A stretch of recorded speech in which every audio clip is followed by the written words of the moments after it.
Hey guys! At welcome back sa ating YouTube channel. For today's video, meron nga akong i-share sa inyo kung paano ko na-achieve yung gantong hair. Tignan nyo naman, para siyang bagong salon. O, diba?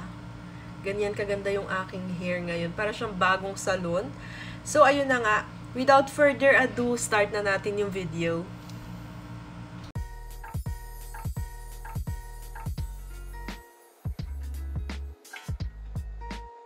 Ito na nga at ipapakita ko nga sa inyo kung paano ko ginagamit itong Bremod na Premium Series. Bremod nga ba, hindi ko kasi alam kung paano siya i-pronounce. So, ayan. Mini-make sure ko lang guys na basang-basa nga yung aking hair. Kung makikita nyo dyan, ayan, ginaganyan ko siya. After nyan, magpapump nga ako ng shampoo. 2 pump yung ginamit ko pala guys. Yung shampoo pala guys, ginagamit ko nga lang sa aking anit. Ayan. Parang minamassage ko lang siyang ganyan. Yung from top hanggang sa mga likod na part. Kung mapapansin nyo, hindi ko nilalagyan yung mga end part niyan. Dahil ang ilalagay ko nga dyan, itong ang conditioner na Premium Keratin. Sobrang lambot nga nito guys sa buhok. At ayan, tingnan nyo naman kahit kakalagay ko lang, talaga namang walang sumasabit sa aking kamay. O, diba? Ang ganda nga nito guys gamitin at talaga namang sobrang bango nga nung series nila na to.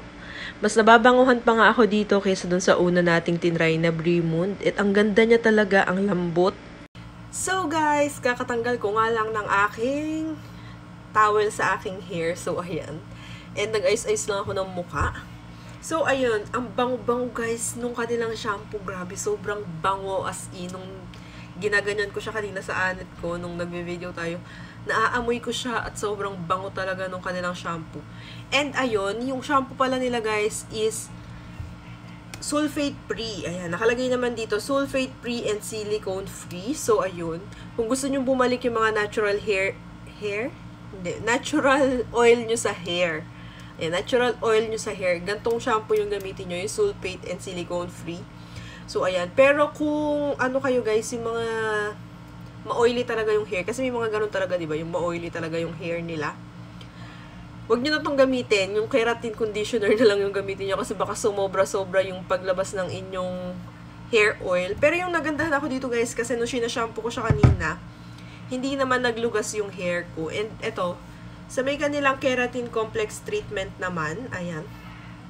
Maganda to guys, kahit everyday yung gamitin, parehas okay naman siya.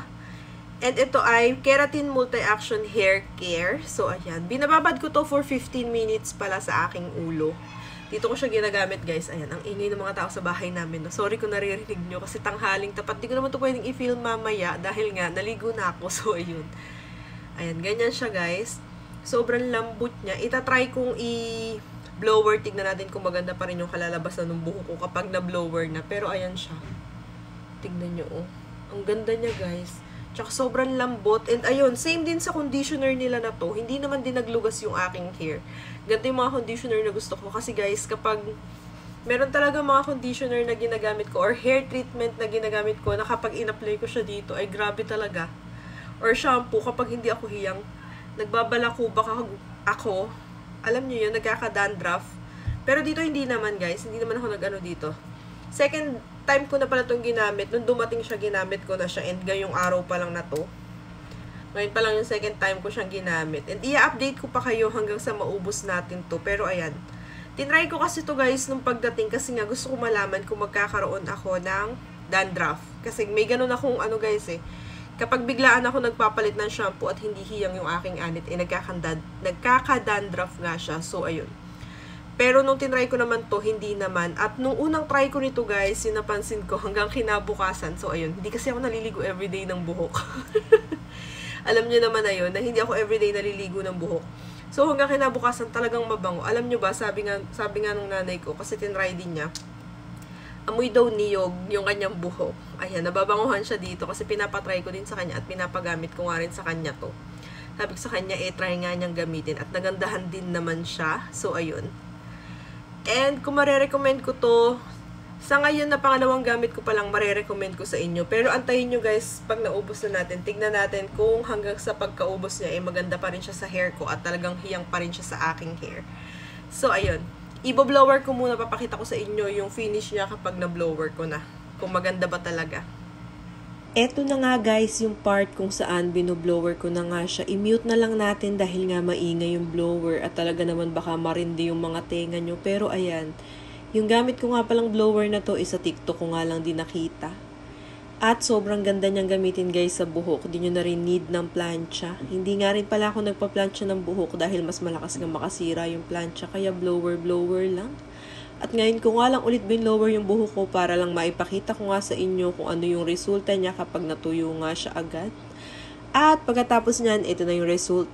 So guys, ayan na nga, nakapag-plancha na tayo ng ating hair and tignan nyo naman. Para akong bagong pasalon. O diba, ang ganda ng hair ko. Ang ganda niya, ang ganda ng effect niya sa hair. Tignan nyo. Tapos sobrang ano pa niyan tignan. Sobrang healthy pa niyan tignan at sobrang shiny. O, diba? Ay, ang ganda ng hair ko. Tingnan nyo, o, diba? Para ako nagpasalon. So, ayun, baka may magtatanong sa inyo. Ito pala is nabili ko lang sa TikTok. TikTok shop ko lang to nabili. So, ayan, meron siyang 3 mode. Yung gamit ko kanina is slow lang. Hindi ako gumagamit ng medium and high kasi masyado nang mainit yun at baka madamage ng todo yung hair kapag ganun. Wala ako ibang ginagamit. Hindi rin pala ako gumagamit ng plancha ng buhok. Dati nagpa-plancha ako ng buhok pero ngayon hindi na kasi ang bilis niya makasira ng hair. So, ayan.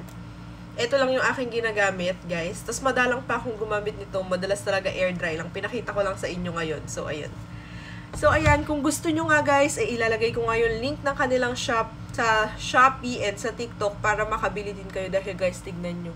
Hindi kayo magsisisi. Sa murang halaga para kayong nagpasalon. Sobrang ganda niya sa hair. O, diba? So, yun lang guys. That's it for today's video. I-update ko na lang kayo ng video kapag natapos ko na siya or kapag naubos ko na nga ito. Yun lang. Bye!